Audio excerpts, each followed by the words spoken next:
The smell of nitro wasn't just fuel to Jimmy Prock. It was the scent of a legacy hanging in the balance as he watched the staging beams.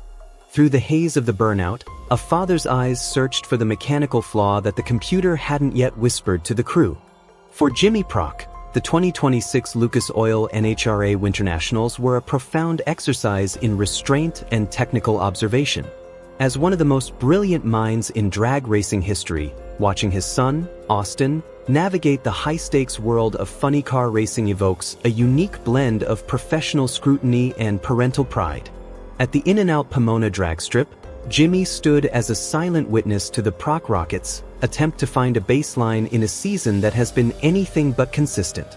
The atmosphere at the 66th annual event was charged with the pressure of the NHRA's 75th anniversary, but for Jimmy, the only thing that mattered was the data streaming from the car.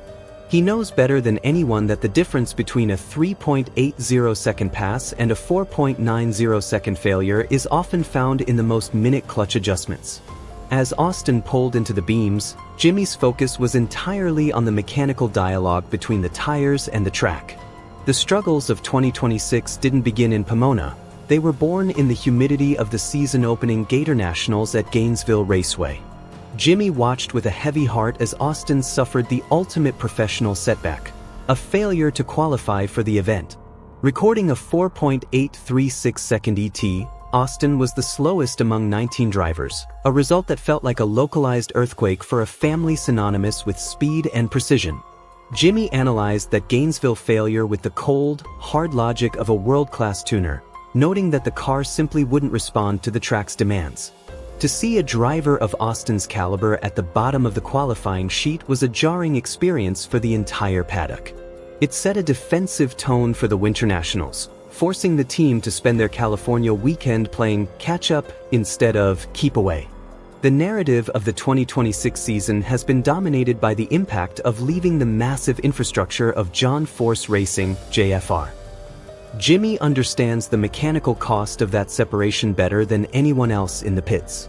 Moving away from the decades of data and the mega-team resources of JFR meant walking into a wilderness where every tuning solution has to be earned through trial and error rather than found in a shared database. While Austin is often seen as a protege of the JFR system, the transition to a new program has exposed just how much that support system acted as a safety net. Jimmy observed that the current struggles are a natural, if painful, part of building a new technical identity. The loss of that JFR brain trust has forced Austin to grow as a driver, but it has also left the team vulnerable to the kind of inconsistency seen in the early rounds of 2026. In the first qualifying session, Q1, at Pomona, the technical disconnect was on full display. Austin delivered a solid .072 reaction time, outperforming Jason Rupert at the tree by nearly 0.3 of a second. However, as Jimmy watched from the starting line, the car's ET of 4.593 at 278.46 miles per hour told the story of a machine that wasn't yet comfortable in its own skin, losing the round to Rupert's 4.247. Jimmy noted that the car's 60-foot time of .888 showed promise, but the drop-off further down the track suggested a fueling or clutch mapping issue. For a tuner of Jimmy's experience, seeing the driver do his job perfectly while the machine fails to deliver is the most frustrating part of the sport. It was clear that the Prock Rocket was struggling to translate Austin's lightning-fast reflexes into a cohesive, full-track performance. But before we keep rolling, were you watching live when Austin Prock made that run at Pomona with his father Jimmy Prock watching every second of it? Drop a comment right now and tell me where you were watching from and what was going through your head when it all went down. Whether you were there at Pomona taking it all in with your own eyes or at home glued to the screen not able to look away, we want to hear your honest reaction. As our community always has the best takes, so let's hear yours down in the comments right now. There was a momentary sigh of relief in the Prock camp during Q2, where Austin finally found the 3-second neighborhood. Recording a 4.015-second ET at 312.86 miles per hour, he managed to hold off Jason Rupert in a tight side-by-side battle. Jimmy saw this run as a vital proof of concept, showing that the team was beginning to understand the nuances of their new setup under the California sun. The data from this run provided a baseline that the team had been missing since the Florida disaster. Austin's reaction time of .085 was consistent, and his 60-foot time improved to .881. For Jimmy, this was the first sign that the team was moving in the right direction, even if the car was still a few ticks away from the elite performance levels of the 2026 championship leaders. The momentum found in Q2 was short-lived, as Q3 brought a return to the mechanical chaos that has plagued the team. Austin smoked the tires early in the run, resulting in a sluggish 6.005 ET at 113.20 miles per hour. Jimmy watched as the car lost traction almost immediately, a sign that the tune-up was either too aggressive for the track temperature or that a mechanical component had failed to execute its command.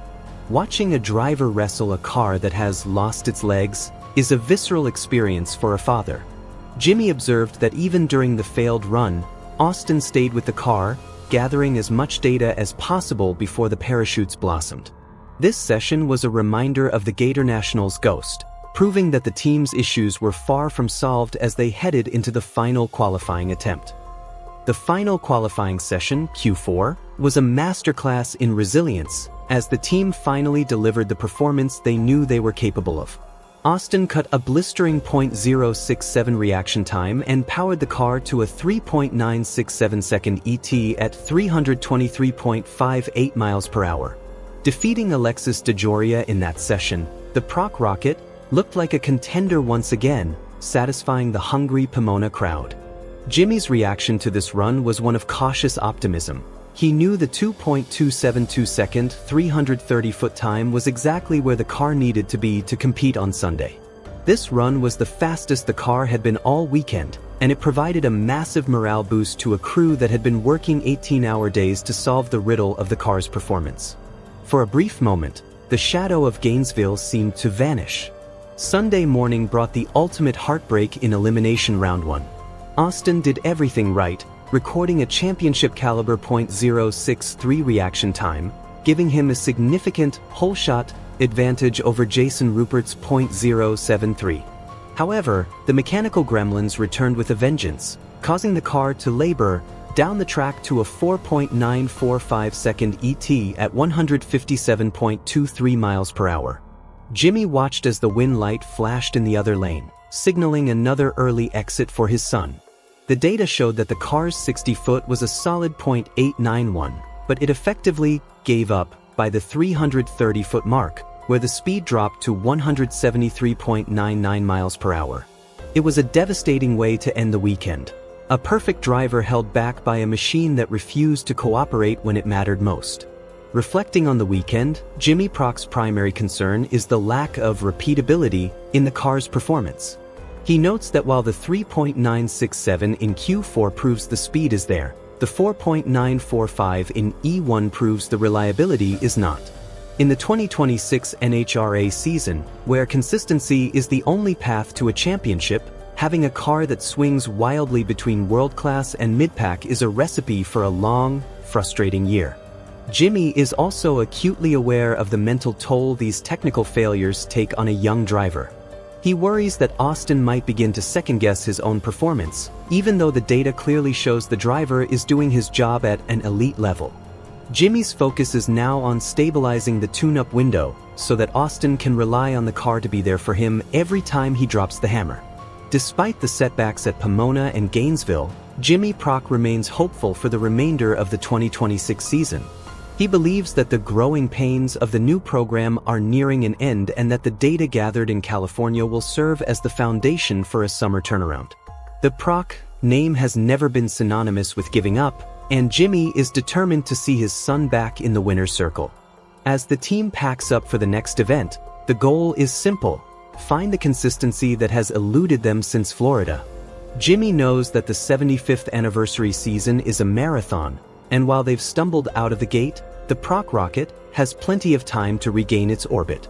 The road to redemption is paved with data, and Jimmy is already looking at the next set of graphs to find the path forward.